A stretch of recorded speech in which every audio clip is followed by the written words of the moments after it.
नमो अरहन्ताणं नमो सेताणं नमो आयर्याणं नमो वज्रायाणं नमो साहूणम् नियमित क्रमबद्ध है जग की सब पर्याय निर्णय हो सर्वज्ञ का दृष्टि निज में आए सकल द्रव्य के गुण और पर्यायों को जाने केवल ज्ञान मानो उसमें डूब गए हो किंतु न छूटा उन्हें सुजान जब जिसका जिसमें जिस तल में जिस विधि से होना जो कार्य तभी उसका उसमें उस तल में उस विधि से होता वह कार्य जन्म मरण हो या सुख दुख हो अथवा हो संयोग वियोग जैसे जाने हैं जिन वरने वैसे ही सब होने कोई न उनका करता हरता उनका होना स्वभाव ज्ञान कला में ये झलकते किंतु नहीं उसमें प्रभाव अतः नहीं अतः मैं मैं करता करता और न में मेरा कार्य सहज स्वयं निज क्रम से होती है मुझ में मेरी पर्याय पर्यायों से दृष्टि कल्पिती भाषित हो गया यत भगवान वस्तु स्वरूप बताया तुमने शत शत वंदन गुरु का वस्तु स्वरूप बताया तुमने शत शत वंदन गुरु का प्रागेव यद्वाक्तव्यं येन यत्र यथा यतः तत्परिप्राप्यते अवश्यम तेन तत्र तथा ततः। अब इसका अर्थ क्या दे रखा है? जिसे जहां जिस कारण से जिस प्रकार से जो वस्तु प्राप्त होनी होती है उसे वहां उसी कारण से उसी प्रकार वही वस्तु अवश्य प्राप्त होती है। तो इसमें भी वही सेम चीज दे रखी है कि जब जिसको जो मिलना होता है जब जिसका जो होना होता है उसे उसी टाइम पे वही सब होता है। ना समय के पहले होता है ना समय के बाद होता है, जो समय उसका उसी समय वो होना होता है। अब इसके आगे एक भक्ति और दो भक्तियों का और उसमें दे रखा है कि इन दो भक्तियों में भी वो आए हैं, उसका प्रमाण आया है दो भक्तियों में। जो जो देखी वीत राग ने सो सो होसी वीरा रे बिन देखियो होसी नहीं क्यों ही काहे होते अधीरा रे समयो एक बड़े नहीं घट सी जो सुख दुख की पीरा रे तू क्यों सोच करे मन कूड़ो होए वज्र जो हीरा रे। और दूसरी भक्ति है जा करी जैसे जाही समय में जो हो तब जा द्वार जो बिनहे टरी है कछु नाही करे लीनो निर्धार हमको कछु भय नारे जान लियो संसार। तो इसमें क्या दे रखा है कि सम्यक दृष्टि के ऐसा विचार हुए है जो वस्तु का स्वरूप सर्वज्ञ ने जैसा जाना है तैसा निरंतर परिणामे है। यहाँ पे ढूंढारी भाषा में ये दे रखा है इसका अर्थ। वैसा क्या होता तो है? प्राकृतिक से अलग होता है क्या? हाँ हमारी भाषा प्राकृतिक से अलग होता है क्या? हाँ ढूंढारी भाषा प्राकृत से बहुत अलग होती है। ढूंढारी और हिंदी मतलब ऑलमोस्ट सिमिलर होती है। अच्छा ढूंढारी मतलब हिंदी जैसी मतलब समझ में आ जाती है आसानी से। अच्छा।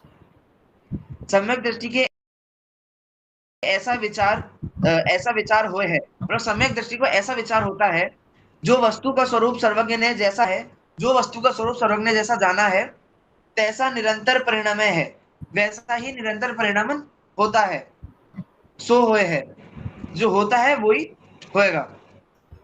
इष्ट अनिष्ट मान दुखी सुखी होना निष्फल है मतलब इष्ट और अनिष्ट मानना सुखी दुखी होना मतलब उसका कुछ फल नहीं निकलता। ऐसे विचार तय दुख मिटे है यह प्रत्यक्ष अनुभव गोचर है। निष्पन्न पर्यायों की क्रमबद्धता स्वीकार करने में तो जगत को कोई बाधा नजर नहीं आती किंतु जब अनष्पन्न भवी पर्यायों को भी निश्चित कहा जाता है तो जगत चौंक उठता है। निष्पन्न मतलब जो बीत चुकी हैं। अब जैसे निष्पन्न पर्याय जो होती हैं उनको हम बताते हैं अगर कि क्या भाई अभी ऐसा ऐसा हुआ निष्पन्न मतलब जो बीत चुकी है पर्याय उन्हें हम बताते हैं तो ऐसा लगता है कि हाँ ये तो हो चुका है, तो तुम्हें पता ही होगा, तुमने कहीं कहीं से ढूंढ ढांड के निकाल लिया होगा, ये तो हो रखा है पहले से। लेकिन कोई बाधा नहीं नजर आती है।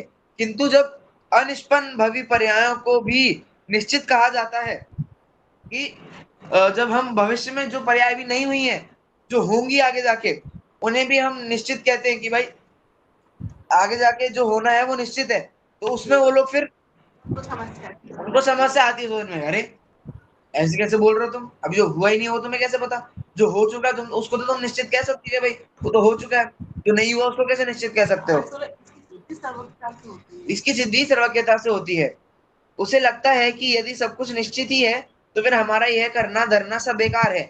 तो फिर मिथ्या दृष्टि जो अज्ञानी जीव होते हैं, उन्हें ऐसा लगता है कि जब सब कुछ निश्चित ही है तो फिर उसमें हम हमारे करने से क्या होगा, हम तो कुछ नहीं भी करेंगे तो भी जो होना है तो वो तो होएगा ही।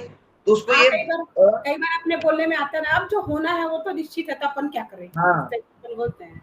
अब अपन भी ऐसा करते हैं, अपन को पता नहीं होता, जब कोई बुरी चीज होती है हमारे साथ तो हम भी ऐसे करते हैं कि अब तो होना था तो हो तो गया। है, और जब वही कोई वही अच्छी है, चीज होती है, अच्छी चीज लॉटरी लग जाती है, उसमें हम ये सोचते ही नहीं कि भाई होना था तो हो गया, सही बात है। तो कहते हैं कि हमारा पुण्य का उदय था तो हो गया, पुण्य का अभी उदय था, बिल्कुल। हमारा तो बहुत पैसा आ गया। हाँ, तो फिर हम उसमें क्या सोचते हैं कि हमने किया, हमने मेहनत करी थी इसलिए आया। हाँ। और जब पैसा लॉस हो जाता है तो क्या सोचते हैं कि यार जो होना था वो तो नहीं, हो गया, उसमें हम क्या कर पूरा सकते वक्त हैं। आया हमारा, हो गया। हाँ, नहीं हम लोग भी अपने से जीवन में करते हैं, पर हमें उसका वो ज्ञात होता नहीं है उस टाइम पे कि बिल्कुल भाई बिल्कुल। अब पुण्य, अगर हम हमारे पास बहुत पैसा आ गया, हमारे मतलब बिजनेस बहुत सफल हो गया है, उसमें भी अगर हम ये सोचें कि जो होना है वो निश्चित है, ये भी होना निश्चित था, इसलिए मेरा परिणमन ऐसा हुआ, मेरा परिश्रम ऐसा हुआ, तो उसमें हमें उस अत्यंत मतलब ऐसे सुख के अनुभव हमें होता है, सुख नहीं होता है उसमें, हमें ऐसा लगता है कि निराकुल हो जाते हैं हम, कि हमें अगर ये भाव आ जाता है कि जो होना ये तो ये भी होना था, तो हमें फिर उसमें ज्यादा वो नहीं होती है, हमें से समता भाव धरते हैं तब भी।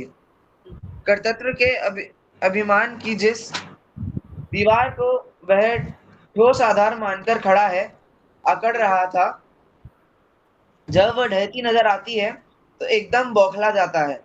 उसकी बौखलाहट यहाँ तक बढ़ती है कि जैसा सर्वज्ञ भगवान को और उनकी सर्वज्ञता को वह अभी तक हृदय से स्वीकार कर रहा है, बुद्धि से नहीं, हृदय से स्वीकार कर रहा है, कर रहा था, उसकी प्रति भी शंकित हो उठता है, उसका भी विरोध करने लगता है। जब ये सोचता है कि जब अज्ञानी लोग इसे समझते हैं थोड़ा बहुत, पूरा अज्ञानी लोग अच्छे से नहीं समझ पाते, जब वो ये थोड़ा बहुत समझते हैं कि जो होना है सुनिश्चित है, तो उस टाइम वो जब जिस केवली भगवान को और जिस केवली भगवान को मतलब केवली भगवान पे इतना भरोसा कर रहा था, वो इतना मतलब मानता था केवली भगवान को, हृदय से मानता था, बुद्धि से नहीं मानता था, हृदय से मानता था इतना केवली भगवान को, तो वो ये सोचने लग जाता है कि उसकी मतलब केवली भगवान के प्रति शंका होने लग जाती है कि जब सब निश्चित ही है तो केवली भगवान का क्या रोल है इसमें फिर। लेकिन वो ये नहीं सोचता कि केवली भगवान ने ही तो देखा है वो। हाँ, भगवान तीन लोग एक क्वेश्चन और है आदि, जैसे ये क्रमबद्ध पर्याय है ना, तो हम्म इसको अपन ये जो कुछ होना निश्चित है, जो भी होना है वो निश्चित है, तो हम्म ये हमारे कर्मों के अनुसार निश्चित है, जो हमने पहले कर्म किए हैं उसके अनुसार ही अपने को ये सुख दुख जो भोग रहे हैं, जो होना निश्चित है, इसको ऐसा माना नहीं जाए या? हाँ, नहीं, उसको ऐसा नहीं माना है, योग्यता 5 समवाय। इसको ऐसा नहीं मानते, मतलब तो फिर हमारा जो अभी फल होना है, जो आगे फल होना होगा, उसके हाँ, हिसाब से हमारे अभी के कर्म होंगे, और आगे का फल अभी के कर्म निश्चित है हमारे। नहीं समझ उसके में जो आया। आगे का हमारा फल होना होगा, उसमें हमारे जैसे कर्म बनेंगे वो भी निश्चित है, और उसके आगे आने वाला हमारा फल भी निश्चित है। तो वही तो, जैसे हमारे कि कर्मों की वजह से फल निश्चित नहीं होते हैं, हमारे अनंत भूतकाल, हमारे अनादि पीछे के अनंत काल और आने वाले अनंत काल पहले से ही निश्चित है। हमारे अभी के कर्म पिछले कर्म का उसमें कोई रोल नहीं है, अच्छा, बट आने वाले अनंत काल और बीते हुए अनंत काल अनादि काल हमारे निश्चित हैं, निश्चित है, निश्चित है और निश्चित ही रहेंगे। तो फिर अपन जो बोलते हैं अच्छे कर्म करो, तो फिर यही मान लें अपन जो कुछ होना निश्चित है, तो अपने मानसिकता भी वैसी ही बनेगी। वो अच्छे कर्म जब हमें कोई उपदेश देता है अच्छे कर्म करने का, वो हमारा क्यों हो रहा होता है, क्योंकि क्योंकि आगे वो हमारा होना है। पुण्य का आना निश्चित है, इसलिए हमें अभी वो ज्ञान मिल रहा है, अभी हमें उसके लिए वो उजागर कर रहे हैं लोग, हमें उसके लिए अवेयर कर रहे हैं अभी से। उपादान की योग्यता। इसमें मैं उपादान की हमेशा अपनी कंफ्यूज योग्यता रहती होती है, इसलिए हमें वो इसमें एकदम कंफ्यूज, मतलब समझ में नहीं आता कि अपन अच्छे कर्म कर रहे हैं तो मिल रहा है, अपने कर्मों के अनुसार मिल रहा है, या सब कुछ निश्चित है इसलिए मिल रहा है। रामा समझाते हैं मम्मी को। हमें अपने कर्मों के हिसाब से नहीं मिल रहा है वो जो मिल रहा है। तो फिर अपना कर्म कहाँ गया?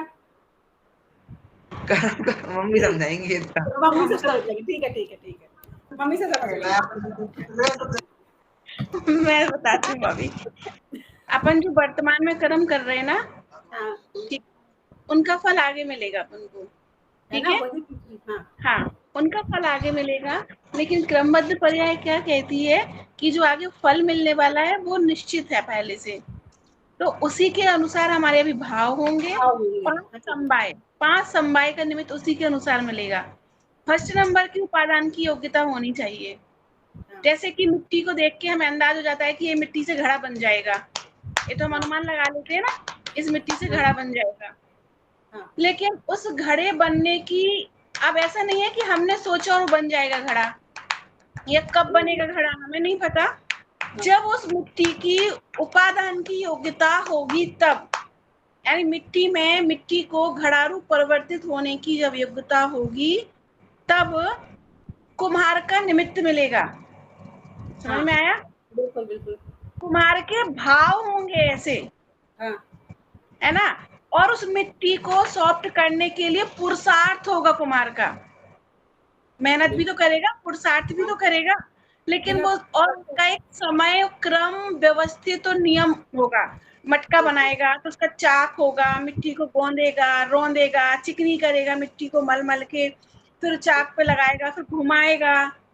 ये सब चीज निश्चित दिख रही ना, क्रम से व्यवस्थित दिख रही है ना।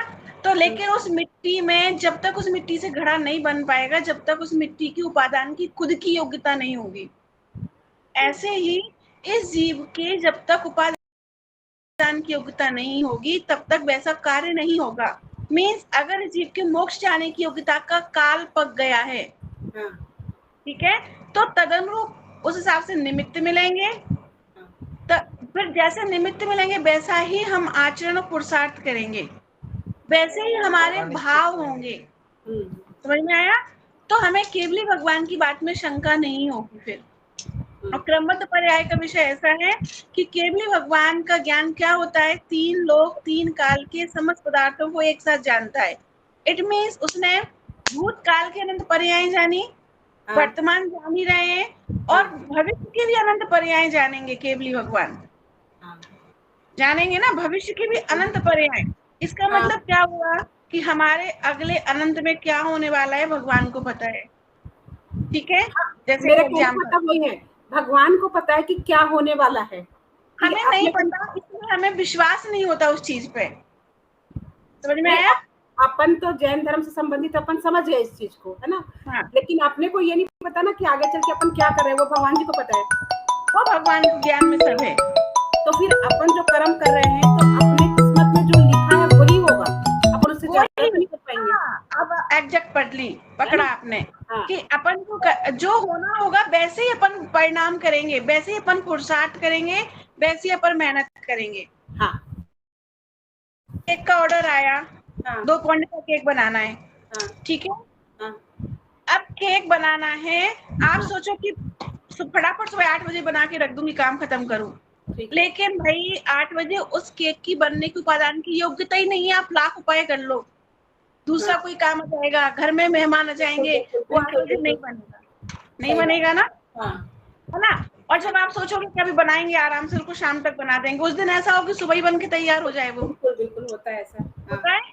तो इसका मतलब क्या, उसकी उपादान की योग्यता जब होगी ना केक रूप परिणमित होने की, तब आपके वैसे भाव होंगे कि मैं बना लूं, फिर आप वैसी व्यवस्थाएं मिलाओगे, आसपास निमित्त वैसे मिलाओगे, आप एक बन जाए। समय ऐसा आएगा आपके आसपास के माहौल, वातावरण, द्रव्य क्षेत्र, कालवा ऐसे बन जाएगा, बच्चे भी हेल्प कर देंगे फटाफट, भैया भी हेल्प कर देंगे, घर में सब अनुकूल वातावरण की फटाफट बन के तैयार हो जाएगा, आपको पता भी नहीं चलेगा। सही बात है ना। अब सिंपल सीधा क्रमबद्ध पर्याय में क्यों पढ़ना चाहिए, बस इतना सारा पढ़ लिया हमने, हाँ, इस पूरी पुस्तक को पढ़ेंगे तो यही बात रिपीट होगी, कोई नई बात रिपीट नहीं होगी, हाँ, हाँ, है ना। प्रमाण। तो अगर मैं शॉर्ट में पूरे विषय को समेट दूं ना आज ही, हाँ, तो क्या होगा इसमें कि क्रमबद्ध पर्याय पढ़ने से क्या फायदा है। हाँ, दो फायदे हैं इससे। हाँ, एक तो हमारी आकुलता कम हो जाती है, दूसरा कर्तृत्व का भाव नहीं रहता, कर्तृत्व का अभाव हो जाता है।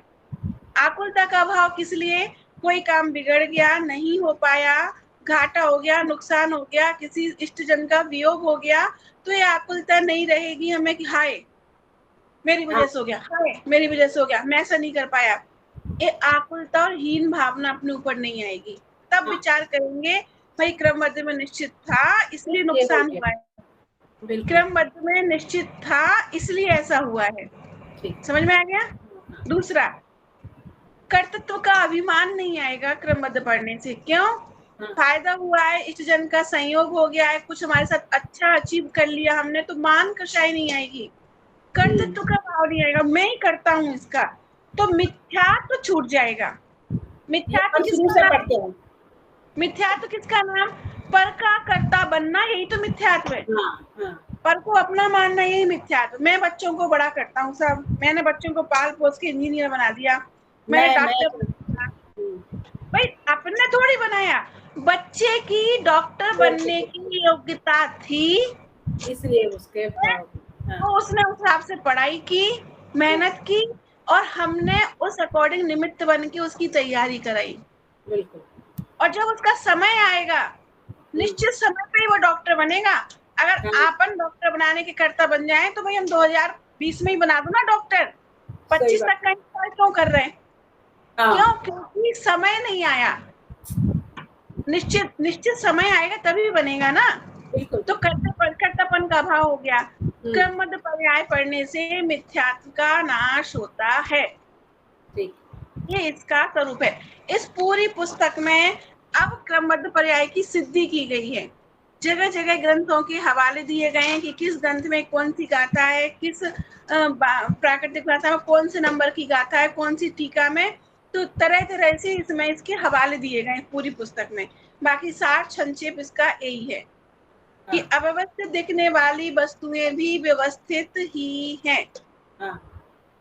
जब वो जो उदाहरण देते हैं सारा घूम फिर के गाथाओं में यही आता है। ये जो बार बार उदाहरण देते हैं ना आदि, अब इस रंगमंच का नाटक प्ले हो रहा था तो वो सब सामान बिखरा पड़ा था, अपन को पड़ा था कि बिखरा पड़ा है, लेकिन उन्होंने तो वही व्यवस्थित बनाया था। बिल्कुल। लेकिन वो हमें पता नहीं था इसलिए हमें व्यवस्थित लग रहा था। समझ में आया? उनको तो पता था, तो उनको तो पता था कि व्यवस्थित है, ऐसा ही होना है। और इस सीन के बाद ये वाला सीन, इसके बाद ये सीन फिक्स हो जाता है ना, अपन मंदिर में नाटक करते हैं तो। बिल्कुल है ना, लोगों को पता नहीं होता है इसलिए लगता है कि अरे तो अचानक हो गया। नहीं, अचानक कुछ नहीं हुआ है। ऐसे ही हमारे साथ क्या होना है वो भगवान के ज्ञान में पता है, हमें नहीं पता इसलिए हमें आश्चर्य होता है। सही बात। हम घबरा जाते हैं, इसलिए हम आकुलता में जाते हैं, टेंशन में जाते हैं, डिप्रेशन में जाते हैं। क्रमबद्ध पर्याय को अगर जीवन में उतारे ना एक्चुअली अपने, तो डिप्रेशन की बीमारी जड़ से खत्म हो जाए। इसका तो बहुत कुछ अपन ने पढ़ भी लिया, बहुत कुछ समझ भी आ गया। बहुत छेड़ाला पढ़ने से बहुत सारी चीज पढ़ ली, है ना। बच्चों को क्रमबद्ध पर्याय जरूर से पढ़ानी चाहिए अपन को। डिप्रेशन की बीमारी से बच जाएंगे बच्चे, मरने से बच जाएंगे। अरे फेल हो गए, हो जान दो, यही था, फेल होना ही था। अब लेकिन अगर क्रमबद्ध पर्याय पढ़ने के बाद भी उसका मरना ही है, मरना निश्चित है, तो उसको क्रमबद्ध पर्याय पढ़ने से भी नहीं समझ में आएगा। जो जिसकी होनहार खोटी, जिसको नरक में जाना है, तो उसे ये पढ़ के भी समझ नहीं आएगा, उसका कुछ नहीं कर सकते अपन। सही बात। लेकिन फिर वही कि उसकी होनहार नरक में जाने की थी, उस धर्म भी नहीं सही लग रहा। सही बात है ना। कोटा जाके कितने बच्चों को पढ़ा दो, कोटा जाके कितने बच्चों को क्रमबद्ध पर्याय बता दो, उनको तो डिप्रेशन में, उनको अगर मरना है उनका निश्चित हो तो मरेंगे। बिल्कुल। तो ये तो वो है। अच्छा, उनको कितना ही बता दो कि तुम्हारा IIT का रिजल्ट खराब ही आना था, तुम्हारा JEE खराब ही जाना था, लेकिन उनका मरना निश्चित मरेंगे क्रमबद्ध पर्याय पढ़ने के बाद भी। बिल्कुल। बस वो है कि अपने जीवन में उतारो, अपना कल्याण करो और बाकी बातें सही छोड़ो। ये इसका स्वरूप है क्रमबद्ध पर्याय का। पूरा सार संक्षेप हो गया क्रमबद्ध पर्याय का। सहजानंदी शुद्ध स्वरूपी अविनाशी में आत्म स्वरूप, सहजानंदी शुद्ध स्वरूपी अविनाशी में आत्मिक स्वरूप सहजानंदी शुद्ध स्वरूपी अविनाशी में आत्मिक स्वरूप नमो अरहंताणं नमो चेताणं नमो वाचनीयाणं नमो वाचा